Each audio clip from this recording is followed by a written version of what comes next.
Happy Saturday, and welcome to the Ramashram Satsang Weekend Workshop, where you'll learn a modern Satsang method for obtaining peace, light, and love in your life. My name is Eddie, and I will be introducing the facilitator for today's event. But first, I'd like to give you a brief introduction to this weekend workshop. If you'll direct your attention towards your screen, you'll see the first element is Satsang. Satsang is a scientific method whereby we may obtain peace, light, and love in this life. It requires no physical skill, spiritual accomplishment, or meditation experience to begin this practice. Satsang consists of two words, Sat and Sang. Sat means positive energy, and Sang means to be with or to be in the presence of. Therefore, the word Satsang means to be in the presence of positive energy. The next element is meditation. Meditation is an important element of Satsang. When we meditate, we withdraw consciousness from worldly objects and direct it inwards to focus on a single thought. In doing so, our minds become calm and our thoughts become pure, thereby allowing us to obtain higher states of consciousness, such as enlightenment, peace, light, and love. Inner orientation. There are two types of satsang, inner satsang and outer satsang. An example of outer satsang would be chanting or attending pilgrimages. When we practice outer satsang, we have the potential to change our behavior, but only through the practice of inner satsang can we obtain higher states of consciousness, such as enlightenment, peace, light, and love. The satsang that you will learn today is an inner satsang where we meditate in silence. Group session. These weekend workshops are structured for group participation. When we meditate as a group, our focus is improved and our personal progress along our spiritual path is expedited. By regularly attending these weekend workshops, the benefits of group participation are amplified. Joy and inner happiness. All beings wish to experience joy. Joy is the eternal longing of the soul, but only through the practice of inner satsang can we obtain a joyous state. Each time we practice satsang, our inner happiness gradually increases, ultimately culminating in a state of joy, which we experience 24 hours a day, 7 days a week. The agenda for today consists of 3 sessions: the informative session, the practice session, and the interactive session. During the informative session, you'll receive a lecture about a satsang topic, the founder, or some relevant spiritual topic. During the practice session, you'll receive instructions on how to meditate, followed by a period of practice. During the interactive session, you have the opportunity to ask questions, or there'll be a panel discussion. And now, I'd like to introduce the facilitator for today's event.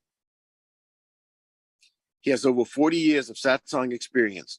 He's the grandson of Guru Maharaj, the founder of Ramashram Satsang. He was born into a satsang family where he experienced his family members obtain states of enlightenment and lead lives of peace, light, and love. At an early age, he began traveling with the mission throughout India, facilitating satsangs. And during that time, he witnessed the positive effects that satsang could have on mankind. And upon arriving to the United States, both he and his wife continued to facilitate satsangs for local satsangees. He has led teams of satsang members in translating important satsang literature into English and has worked tirelessly to make satsang more accessible to Western and English-speaking audiences. He currently travels throughout the United States, India, and England facilitating satsangs while maintaining his duties as a husband, a father, and an IT executive. Today, he will teach us a rare and ancient form of satsang as taught by Guru Maharaj. Please join me in welcoming Mr. Sanjeev Kumarji.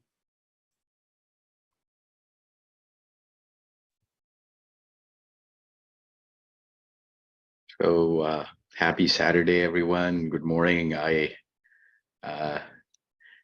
I'm, traveling, but yeah, very glad to join today's session. And like last time, I just noted a few things. So number one, I think satsang, we join satsang as a session, but to me, satsang is a lifestyle. Satsang is you join a session, you understand how to meditate, and then you know, try to start an individual practice and supported by a group practice, supported through a mentor and a guide. And that's how I have seen, you know, satsang evolve in every individual's life. Um, you know, it is a practice, like almost like a lifelong practice, because it's literally like you take a shower to cleanse yourself in an outer way, and this is a process of cleansing in an inner way, and that's why I talk about inner peace, inner yoga. So if we were to look at what's the outcome we want, what's the first and foremost goal of today's session, is even for 30 seconds, if we can connect, like literally connect with deep peace, inner peace. And when you try that through this method, you will relax a little, you'll calm your mind, you will physically rest. And in meditation, what I repeat this again and again because what they found through research, the recent research says that um, when you're physically resting, your mind is not resting, and when you're meditating or playing music, or there are other ways where you would be able to rest your mind. So this is one way to have a complete rest, outer and inner. So one of the biggest things that we want to do for this period, which is the whole session, we need to make an effort to stop bringing further and more garbage in. While we are cleansing our mind, we don't want to add more and more. So interestingly, the entire thing, how my grandfather designed almost a century ago, he started, Ramashram Satsang Mathura in 1930. And before that, he, researched, practiced so many different things. So what he learned from his guru, which was very, very effective for him to get to the higher consciousness and higher awareness state, he packaged it in this process. So this process is, from soup to nuts, like start to end. I call practice is the core thing. Everything before that is transition into it, and everything after that is transitioning out, which is also very important, because you don't want to completely switch off immediately. You have to absorb the energy. You have to absorb what you inculcated during the meditation. So it's very important that we orient our mind to stop the chitter chatter, right? So how do we accomplish all of this? So again, I recorded a video. I have yet to post it, but it's becoming part of the 7-week online course that I'm building out, because I want to package all that we talk about here in a sequence. So for 5 weeks, because there are 5 steps to nirvana, 5 weeks to inner peace. So every day, some additional information, additional resources on how to practice, what it is, why, and so on and so forth. So one of the things that I start with is silence, importance of silence. So through inner and outer silence, primarily inner silence, we, stop this chitter chatter. We stop and control our mind to get to a deeper silent meditation. So while that is a fairly small portion, relatively speaking, of the entire session, but that's the most important. And to get there, we can't just like, oh, I'm doing all these things, I'm thinking all those things, what I've done, what I'm doing, what I will be doing, and so on and so forth. And suddenly switching over to deep silent meditation is difficult. That's why, that 15-minute deep meditation requires transition in and transition out. And, it becomes an hour. And actually, I think in one of the sessions I talked about, for some reason, lately I've been thinking about 2-hour meditations. And then I was listening to a podcast by Deepak Chopra, and he was talking about, for 40 years, he has been meditating every day for 2 hours, 4 to 6 a.m. I'm like, wow. So that's dedication. That's, but what Guru Maharaj did was, he realized that we're busy, we have priorities, we have other duties. So how do we make it more efficient and effective? And literally like 15 minutes in the morning and 15 minutes in the evening could lead to similar transformations as other meditation practices, which would require more time, both during and in terms of the overarching process. So one of the things that we need to focus on for doing what we just talked about is inward orientation. So we get very, outer noise we recognize, and we, when we want to be peaceful, we want to find a quieter place. What do we do about the inner noise? So first you have to focus inwards, and and then the question becomes, how do we come from a barrage of thoughts or multitude of thoughts to one thought? So that is what is called manifesting, that's called imagining, that's what becomes dharana in yogic terms. What, excuse me, what is the object of concentration? And this is where lots of meditations differ. And you can do breathing exercises and concentrate. You can do mantras and concentrate. You can do kirtans and satsang and outer satsang and devotional songs, choir, and that could help your mind concentrate. But that's step one. The deeper meditation is what it should lead to. So that's what we will practice now. Yuan, if you could bring the inner yoga slide.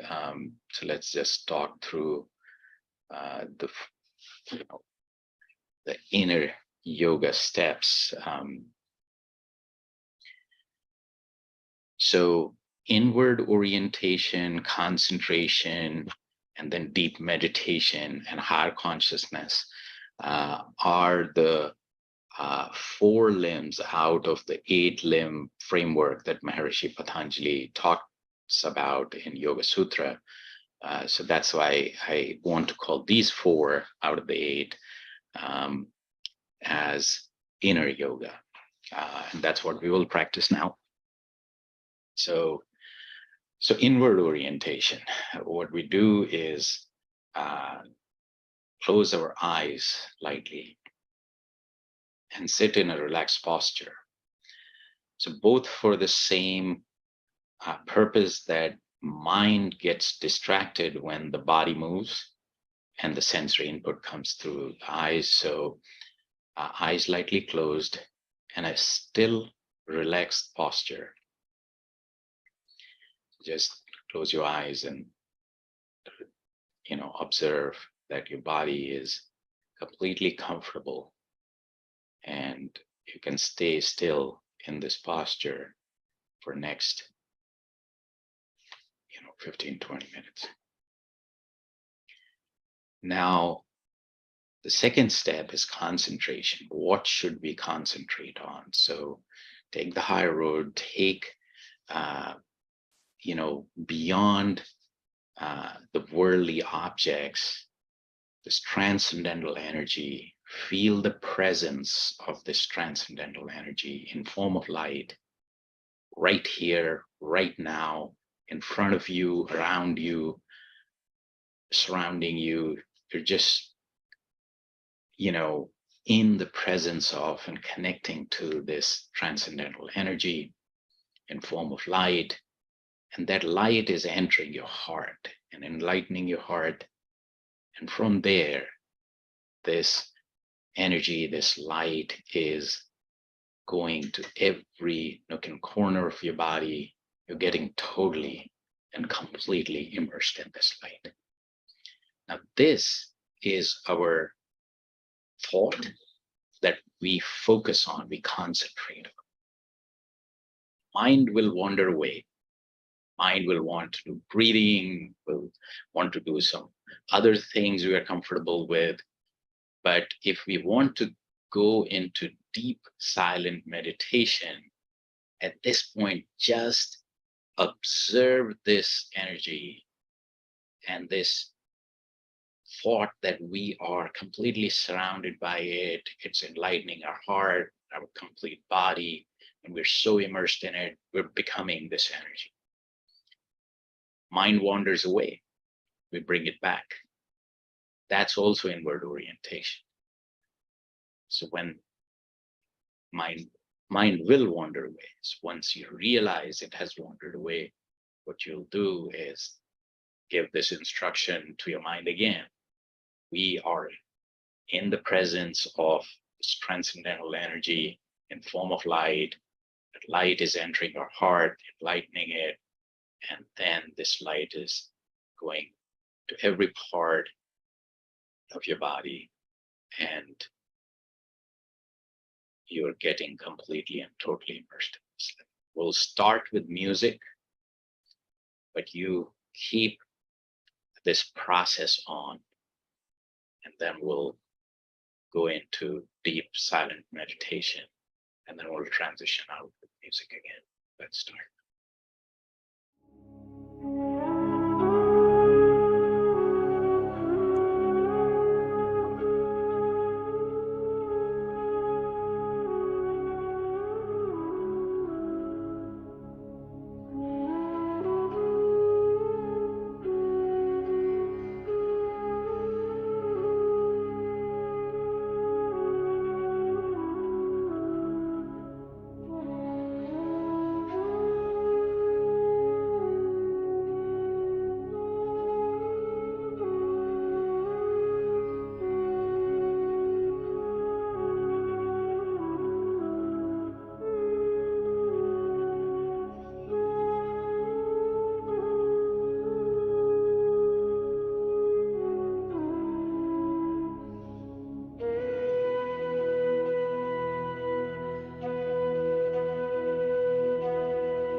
So happy Saturday, everyone. It's a great session. So I was talking about the individual practice before, and uh, what's interesting is the value of the group session and the support and guidance aspects in meditation are also, undervalued and somewhat misunderstood. I feel the group energy, the collective energy, helps tremendously. I mean, personally, I felt that the effortless um, and state that you can get to in group sessions sometimes are, require a lot more work um, individually. So um, group sessions in satsang are almost like lifeline, and is something that helps tremendously. And sometimes a lot of folks tell me that, let's do a beginners session or beginners orientation, and it's important and it should be done. But if I understand this correctly, what happens is the senior folks, the expert folks, the people who are deeper into the practice help the collective energy. And the beginners and the folks who are developing the individual practice get that help from that collective energy. So that mix has to be right. It's an important aspect there. And in terms of guidance and what has worked, and in every other field, experts always come on and talk about what worked for them, and people who have gone higher, they would share. So I'm actually not only working on this 5-week online course, I'm trying to bring a panel discussion style interviews with some experts, and get some guest speakers to these sessions starting next month, hopefully. So I'll work on that. So I'll be, as I'm traveling, I'll be signing off in a few minutes, but Eddie and Shivangi and Omkar, if you can continue the discussion, and if there is anything that I need to address in the next Saturday session, please do let me know. We do have a World Yoga Day special satsang Wednesday, 10 a.m. Eastern. And we also have an in-person in Vienna Community Center in Vienna, Virginia. Also a satsang for next generation. And that would be July 1st, Saturday, July 1st, 10 a.m. Eastern. Yeah. So I see a lot of familiar names, a few new names. Any questions, ideas? Again, just share what works, what doesn't work, anything that helps each other.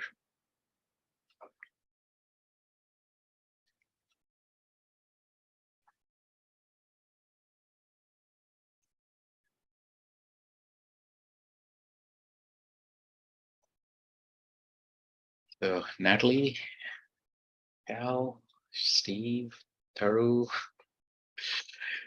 Hello, hello.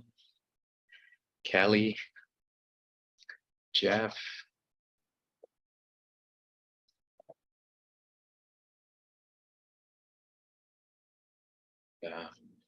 Hello to everyone else. Yeah. Well, I'd like to say that the meditation of light, peace, and love would help me meditate the anxiety and make me feel present in the future. And right here, I would be focusing on, and I focused on is being present in the moment. Awesome.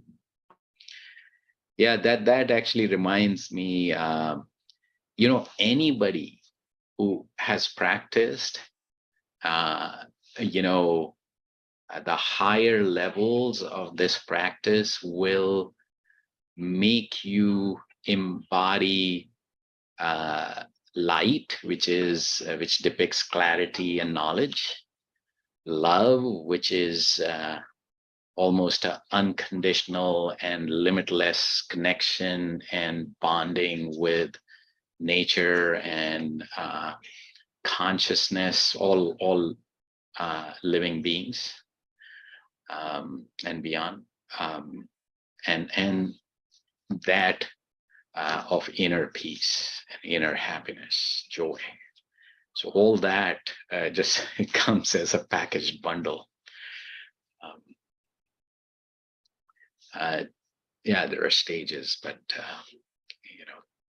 the target state. And fortunately, I have seen people in that target state, which is what drives me to share this.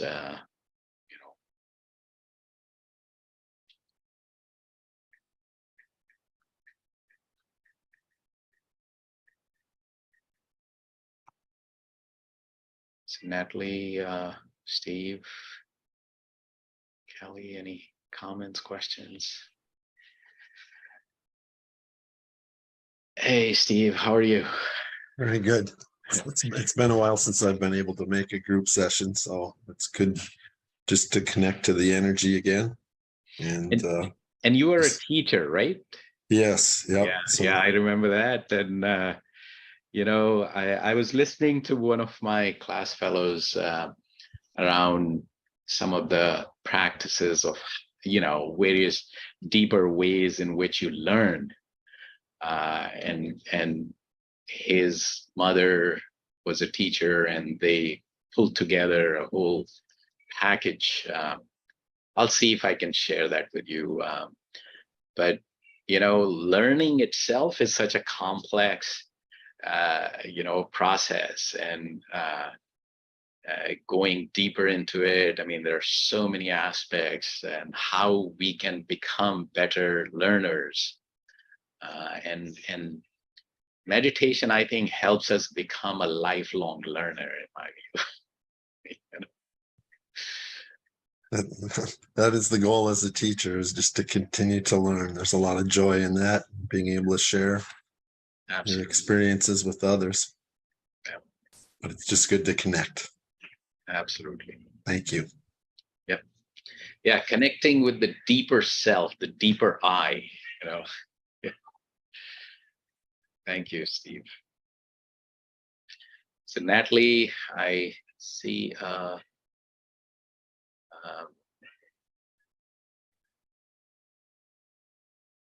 video which is trying to settle. Can you unmute?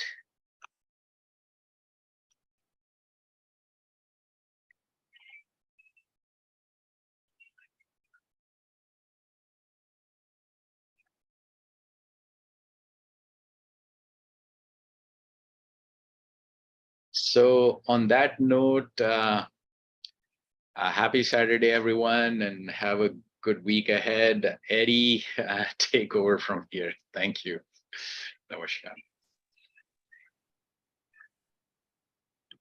And namaskar, Sanjeevji.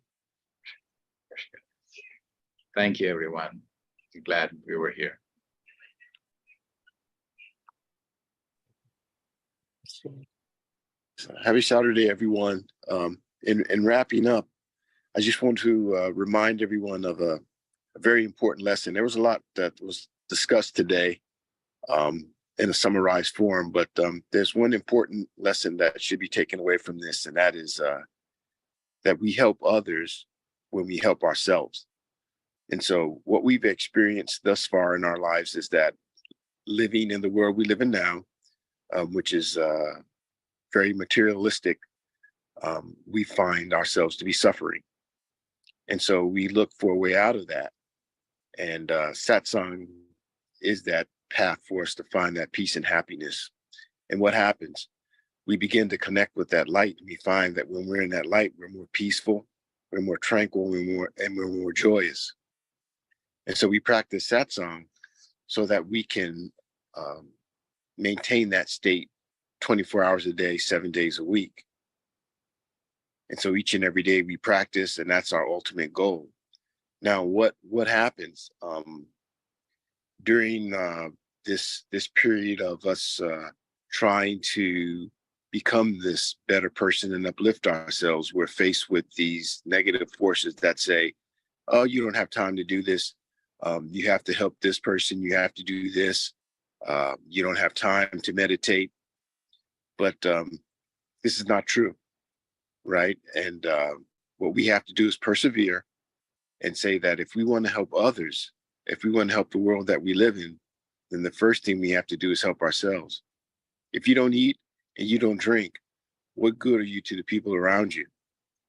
And so spiritually, when we don't connect with that light and try to establish the light within us, then we're useless to the people around us in terms of helping them develop spiritually. And so when we attain that state where we're one with the light and we experience that tranquility and peace 24 hours a day, 7 days a week, what can we do now? Now we can actually share that with others around us.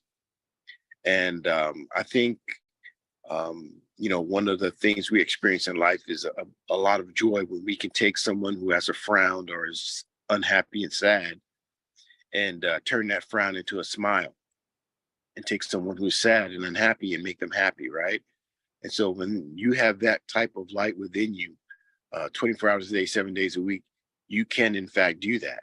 And so now, how much benefit can you give to your family and to the people around you that you love, right? A lot. You become a very important tool and source for helping them achieve happiness in this life. And so I just want to remind everyone that for 20 minutes during the day and 20 minutes during the evening, it's not taking away time from your other activities per se. It's only 20 minutes. That's like what you drinking a cup of coffee, it takes 20 minutes. And in doing that, you can have positive effects in your life, and you can have positive effects in the lives of people around you that you love so much. And so this is one of the great lessons of satsang that everyone should keep in mind, and that this does have a purpose. And and again, you're here for that. That's why you're here, to uplift yourself. So there's no shame in that. Participate in satsang twice a day if you can, and you reach that goal and you achieve your happiness and help others around you as well. So at this point, if there are any questions or if anyone wants to share anything, please do so.